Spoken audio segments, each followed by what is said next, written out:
Alright, today I think is episode 4, and the book I have for you guys, it's not the first time I've done one of these. It's the Qur'an. I've burned one of these in the past. I didn't videotape it before I decided to start taping these, and more so giving more commentary about why I do it. Today, I'm not going to explain why I'm burning the Qur'an. I think it's pretty self-evident from a Christian perspective. I simply don't want it in my community.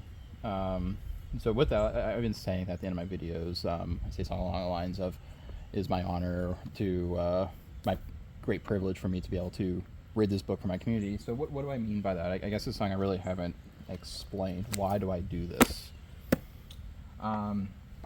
People have done book burnings in the past. When like a new controversial book gets published, people go to the bookstore, Barnes and Noble or Books A Million. They'll go buy the book. You spend 25 or 30 bucks on it, and they go and burn it. And then afterwards, people rightfully question, like, okay, what did you gain from this? What did you do?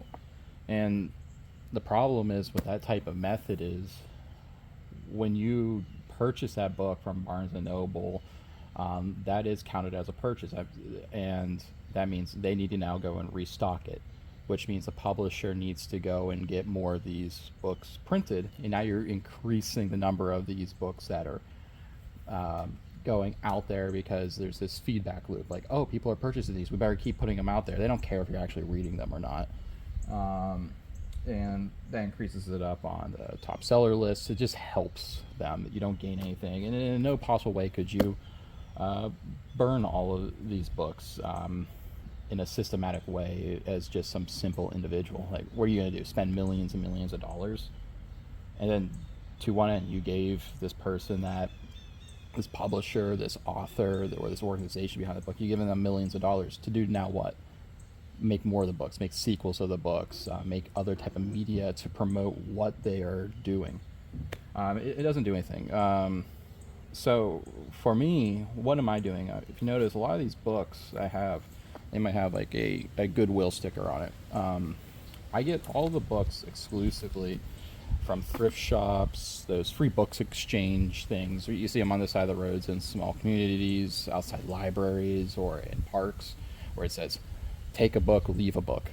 I specifically take these types of books out of these locations, because if they're not free, they're otherwise really cheap. This one was $3. I mean, this was actually kind of expensive for what I typically spend. At the Goodwills, hardcover or softcover, they're 33 cents, $3 for $1. It's effectively free at that point. So what I'm doing is that you could imagine a child walking through a thrift store with their parents or whatever. Maybe they're not even with their parents. They go into the book aisle and they say, oh, look at all these cool books. They'll look at this like, what are these symbols? I don't know what a Quran is. That looks cool. And they start reading it. Or they find something about magic. Maybe it's a book about sigils or sorcery or other things. Like previously, I burned some divination books with the I Ching. Kids are susceptible to this stuff, especially given like the media around them, like Harry Potter and other things like that. The mystical is cool to them. They're like, well, how do I learn this stuff? So that's one thing. I don't want kids getting their hands on these types of books that could lead them astray when they don't have that strong Christian foundation at home to tell them, no, this is wrong. These are evil practices, or I would say they're abominations. So one is to protect the kids. I don't want their minds to be corrupted by these things.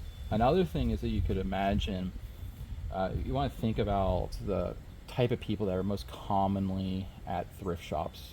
They're going around, they're looking for whatever they need. Maybe they need some clothes or other things. But then they stumble across the books. Maybe they're really down that day, or there's something else happening, and they're reflecting on themselves. Maybe this is an older individual, and they're asking themselves, "What have I done with my life? What is the purpose of all of this?" They're asking the big questions, you know. So they're looking in the books, and this is going in the back of their mind. They see all of these books, and there's options laid in front of them. One of the things you will see is there's a lot of Christian books at these stores, but also what you'll see is you'll see a lot of false teachings in these books. Not just as blatant as the Qur'an, you will find books of Mormon. Like yesterday, I also burned the Tao Te Ching, which is the major foundational book of Taoism. You'll find a lot of other stuff on from like these yogis on dealing with chakra and Hinduism. You'll find all of these books. They're usually tend to be guys that self-help books typically. But the idea is like I want to remove these bad options from these people in my local community. Give them the clear options put in front of them of strong biblical literature, strong biblical commentaries, and real help. Stuff that is edifying them, that could bring them to know God.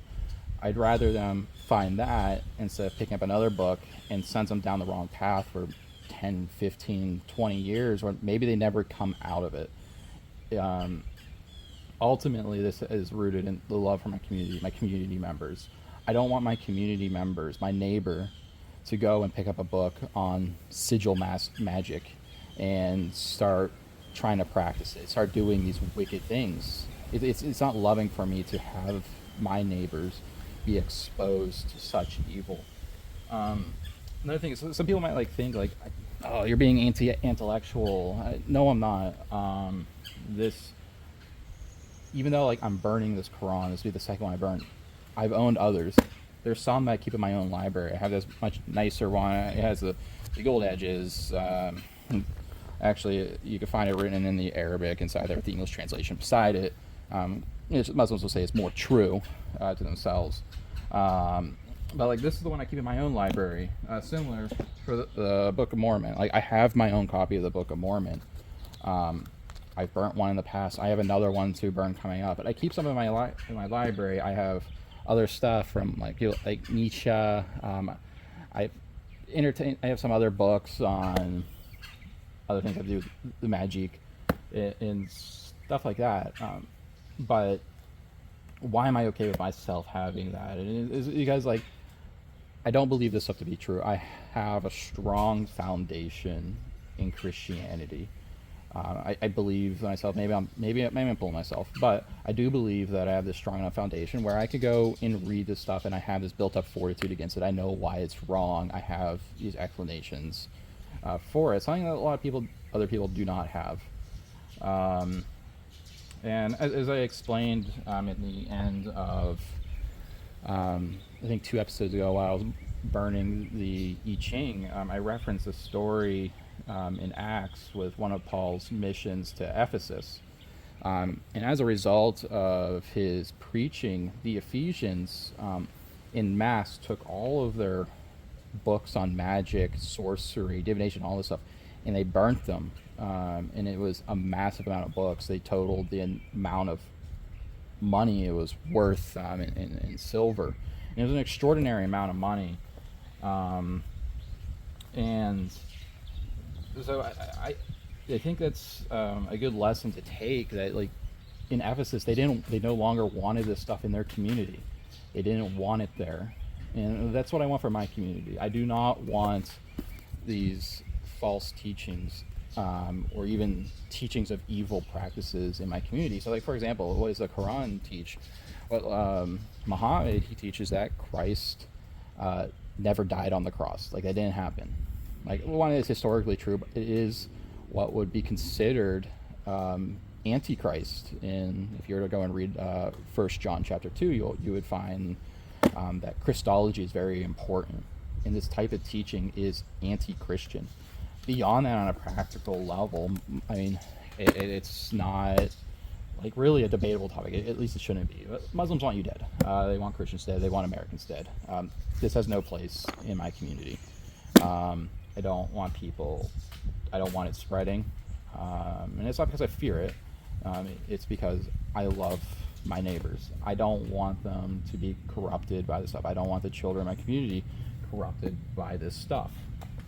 So that's really what I'm doing at the end of the day, is I am removing these books from this local circulation in my community. Now, if someone was like really adamant and they wanted to go and find this stuff, they'll find it. They'll go on Amazon. They'll go to the bookstore. They'll spend $35, whatever it is, the cost to get the books.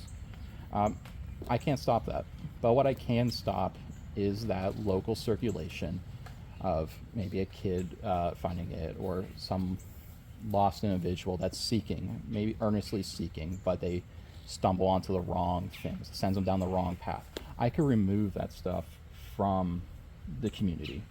I can make it that much more difficult for the enemy to get into the households of my neighbors. That's why I do it. It doesn't cost me much. As I said, like I don't know. I probably have about 2 dozen books right now. I probably haven't spent more than $10 on them. It's really not a big deal. But what I would like to do going forward, though, is to start buying used books on places like eBay and Amazon. Books that are good, edifying books that teach strong Orthodox Christian beliefs. The standard stuff, Trinitarian belief. Christ died on the cross and was resurrected in body. Stuff that's not spreading like prosperity gospel, word of faith, stuff that sends you astray. Nothing that's going to teach Gnosticism, but real traditional Christianity. The stuff that will actually save you, the stuff that will bring you closer to God. That's what I want to put in to the local circulation. It's something I've been thinking about. I've been starting to think about, okay, what would those books be? Obviously, the Bibles are there. I don't need to put more there. If you go to the Goodwills, they have a lot of these are Christian organizations, Salvation Army. You'll find a section just on Bibles. You'll find 15, 20 Bibles. And they don't even charge for them oftentimes. They'll just say, here, take one. These are free. We want you to have these. But beyond that, I mean, we should have other books in there, books that are there to help instruct, to help the interested person to be pushed to that point that says, you know what, maybe I need to go read the Bible more. Maybe I need to actually go to a church, and maybe answer some of those other questions about, like, okay, well, what is the purpose of a Christian? Why are we here? What are all these things? And they actually answer that directly in a Christian perspective. My hope is I just want to remove these barriers in my community. So with that today, we are going to burn this Qur'an. It's not the first time I've done it, and I'm sure it will not be the last.